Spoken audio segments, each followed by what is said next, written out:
Hello, good morning, and welcome to this Dawn Busters Taste Challenge. Well, it's still dark out there, but daylight's coming slowly.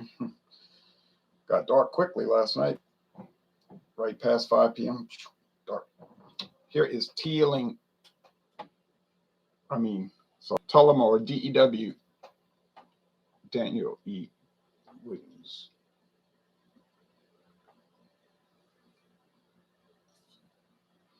Distillery, founded in 1829. The legendary Irish whiskey, triple distilled. All right, William Grant and Sons. So Tullamore D.E.W. It runs about $26 a bottle. I got this at Walmart, half price, $13. Crazy but true. BC's Beer Reviews. Oh, it's BC's Beer Reviews. Good morning to you, BC. And I hope you can join Stout Sunday. I have a peanut butter porter. There's two dogs, one going this way, one going that way. All right. Here's the Teeling's Small Batch. Real cork. This is like $38, so it's a good $12 more than the Tullamore D.E.W.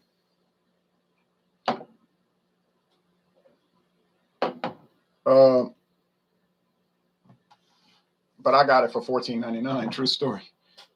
B Aviation. Good morning to you, Mr. B Aviation.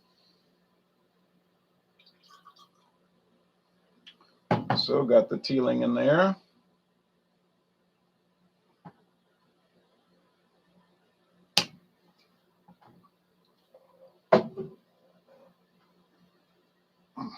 Pour too much. Didn't seem like a lot. Trying to save it, not waste it. That'll be fine. I'm not wasting this stuff. All right, metal cap. So $12. In real world prices, you're not going to get it for $13 and $14.99. All right. I'll check my fridge to see if I got a stout. Good idea. Or a porter. All right. So I have a little bit more of the Teeling, but well, it might be too much to make it. It might be enough to where I can tell on weight. And I don't want to screw this up on weight. That'll be enough. Look, I like Teeling. I thought it tasted very nice. I gave it a high score when I did a solo review. In the taste challenges, however, it has not won. The first two, it has not won yet. The first two it lost. Not because it was a worse product. It's because the flavor wasn't much different, and it wasn't good enough to justify the much higher price. Okay. And that's the way I'm looking at these things. It's got to justify it. Liam says, good morning, Ron. Watching Fast Times at Richmond High, enjoying a 40 Mickey's along with a half pint of Jim Beam. I wouldn't drink too much. Okay. I had 3 cups of coffee and a peanut butter and jelly sandwich and 500 milligrams of vitamin C. I'm going to eat some canned ham on crackers after this, just slices of ham with some chipotle, smoked chipotle, or whatever they call it, chipotle Tabasco on it. Give it a little pop. And I got some fried chicken for lunch. Trying to figure out what to eat with that. Teeling Small Batch has to win this, or the bourbon game is rigged. Well, the game is not rigged, but I'm doing the best I can. I mean, if I can't tell it apart and the price point isn't justified, I'm going to call it as such. Yeah, I'm drunk on peanut butter and jelly sandwich. All right. Anyway, enough of that because we don't want to run out of time. I'm going to stop at the top of the hour for the news. So cheers, everybody. I was at the Tulane football game most of the day yesterday. I wasn't fooling around with social media.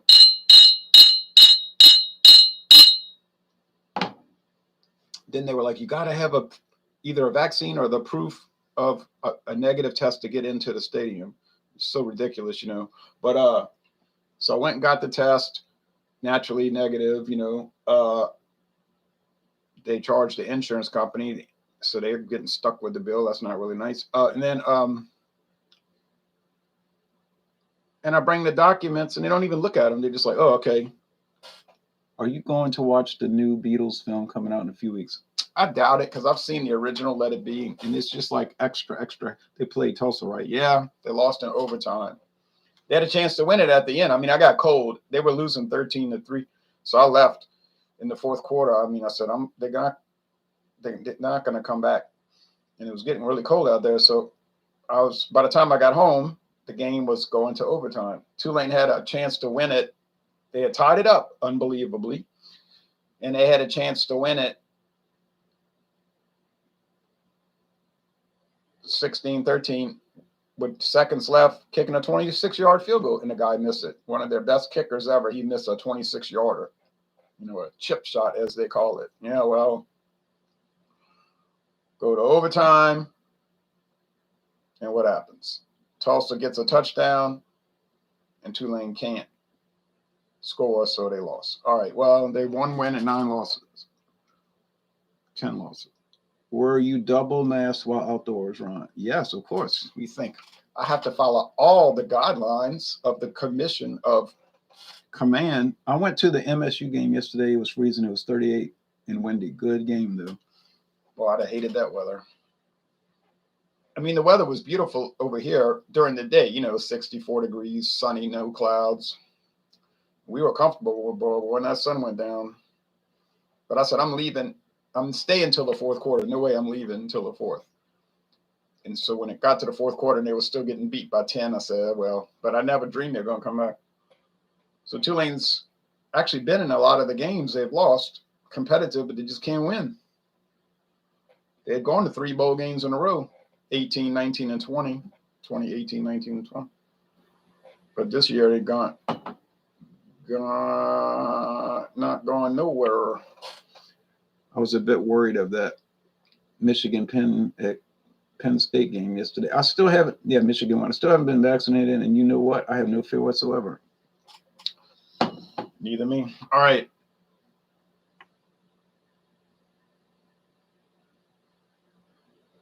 Oxford, yeah, it gets cold there. Oh, yeah. Northern Mississippi. All right. Well, we can't just talk about all these things. I mean, you could. We won't get to the taste challenge. Smells like grains, cereal grains, you know, mostly like bread. You say multi-grain bread. Yeah, something like that. This smells, oh, and the Teeling is finished in rum cask. I forgot to put that on my notes down there. But I'll put a link so when you click on it, if you're interested, it'll show that. Let's not forget the Beatles played City Park Stadium, New Orleans in 1964. Yeah, and a little riot broke out with the girls, so they never came back. There's not much aroma here. So on aroma, this one wins, and I think it's the Teelings. But let's go with the taste. Because like I say, we can talk about all kind of things, and it's nice, and it's enjoyable, but we'll never get to the challenge, and then we'll run out of time. And then we haven't accomplished anything. Bold flavor here. Strong grains, like a corn spirits, and then a lot of bread dough from that barley malt whiskey, single malt whiskey, 25% of the volume. And yeah, you get a little rum cast finish, I guess, a little sweetness there. Does that make a huge difference? I haven't noticed it really. Then they trumpet that, the rum cast finish. Do other Irish whiskeys, are they finished in rum cast? Oh, probably. I noticed on the, I was watching a video that Sierra Nevada made for their barrel-aged narwhal, and they were showing rum barrels. I said, oh, it's not just whiskey barrels, rum. So no wonder they don't want to show the name on the barrel. Like they won't show whose barrel it is. I said, uh-huh. Because they're probably changing it. Thoughts on Jameson? I like Jameson. I watched a documentary on the Franklin expedition in search of the Northwest Passage. Mistakes were made. Yeah, quite a few.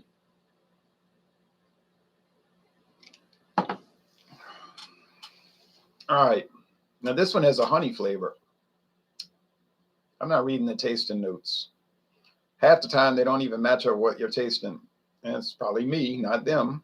But like I said, I got the links. You can look them up. The taste is honey. And it's a little sharp bite to it. Not much. These Irish whiskeys tend to be very smooth. That's why people like them, because they're kind of plain. They're not really too flavorful. Some people find bourbon too strong. Canadian whiskey they might find is too unusual. You know what I'm saying? Scotch too smoky or peaty and strange to them. So Irish whiskey appeals to so many people. It's a popular part of the whiskey world. Some people look down on it like, why are you drinking that stuff? You know, like they set the parameters of what you're supposed to drink. You know, these whiskey snobs, they set the parameters. All right. Honey too, also honey, and some bread dough, very bready. And being that it's very bready, doughy, it's making me think it's a higher percentage of single malt barley, which is making me think it's the Teeling. Tullamore, I never was too thrilled with it. I don't hate it, of course. I think it tastes good, but it's not really one of the top-notch offerings. You say, well, there's a lot more higher grade Teeling. I mean, Tullamore D.E.W. You just got the base model, the original green label. I know that. I know that. Both of these are the flagship, you know, the main introductory level. You can't say they're the cheap one, because what happened is with both of these companies, they started with these. And as the company got bigger and they expanded their portfolio, they added to it. Specialties, they add specialties. So that's why I call it their flagship. It's the one that's leading the charge, or leading the armada, but later on people will start looking down on it like it's some kind of inferior one, and it really isn't. It's just that they added to it. Thoughts on Jameson? I like Jameson. How much square footage do these companies have to keep all those barrels there for years? A lot. Huge amounts of barrel space, but they stack them vertically high. The barrels are not laid on their side like in America. I'm talking about the United States of America, because in Canada they stack them like that too, vertically. And then they got racks and racks and racks. So I guess they don't need as much square footage on the ground as we think, because they're tall buildings, many floors high. A skyscraper of liquor. One more sip, and then we're going to call it. Go turn on the news.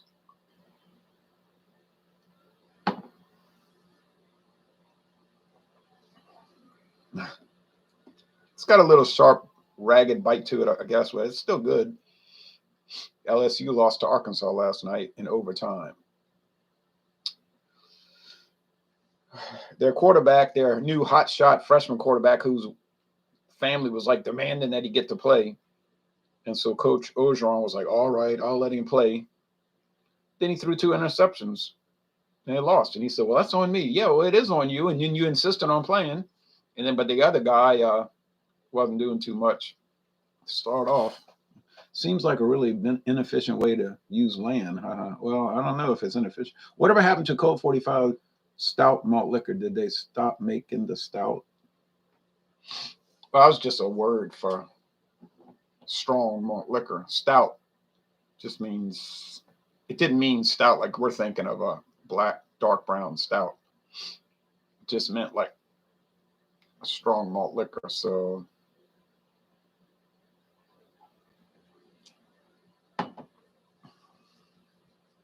okay, it's the Teelings. I think it tastes better. Haha, it is. Got it right. Now I've gotten it right 3 times. 3 times I got it right. So it's distinctive, and I think I'll get it right for the rest of these taste challenges until I go into Scotch next week or later this week. But still, I'm not sure it's justifying the, in this case, $12 more that you're paying. And it sure didn't justify the the $20, $19 more for the Duhans than the Duhans, or the $20 more than the patties. Is it better than Duhans and patties and Tullamore D.E.W? Yeah, I think it's better.